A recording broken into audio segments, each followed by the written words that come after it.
Hi guys, ito po muli si Tito Angie ng Technogadget.com at andito po tayo sa panibagong edisyon ng Buksan ng Kahon. Ating pong bubuksan ang P30.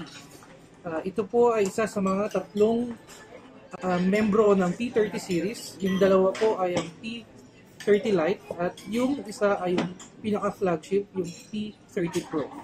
Ito po yung pinaka-retail box niya. Makikita niyo po. Yan po. Retail box ng P30. So habang pinubuksan ko po ito, i-flash ko po muna sa screen ang complete specs ng P30.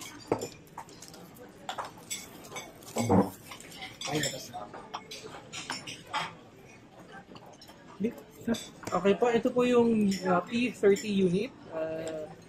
Ilagay po muna natin siya sa isang tabi.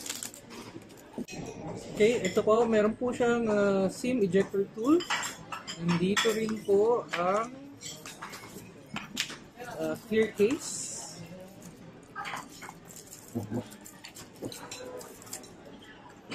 One clear case. Then we have the earphones. May kasama pong earphones yung package. USB Type-C na rin po ang cable na kasama. Tapos po, meron po siyang adapter na supercharged adapter.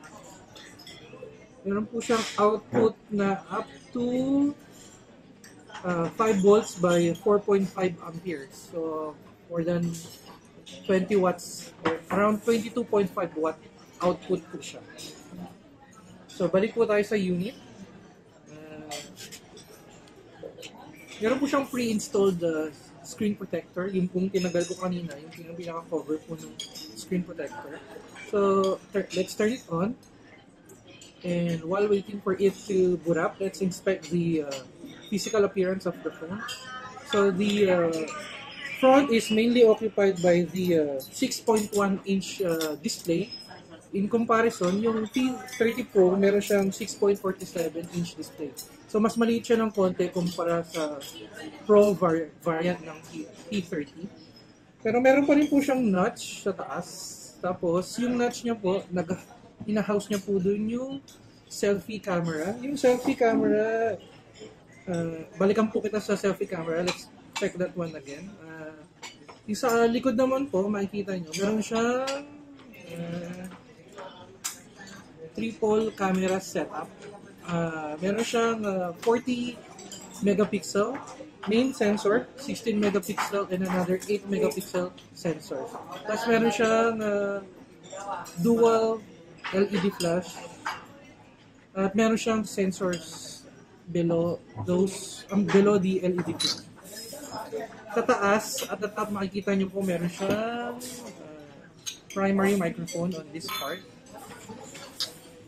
Sa bottom, makikita nyo meron siyang USB port, which is again USB Type-C cable or USB Type-C port. The loudspeaker grill. This one is the secondary microphone. At meron po siyang 3.5mm audio jack sa bottom. Sa right side po, meron po tayong volume keys at power button. Sa kaliwa po, meron tayong card tray. Check po natin kung anong pwede natin isuksok sa kanya. Nakita po natin dual nano SIM po siya. Parang wala pong option for storage expansion kung hindi ako nagkakamali. Kasi ang nakalagay po dito is SIM 1 at SIM 2 rin. Wala pong space or slot for SD card.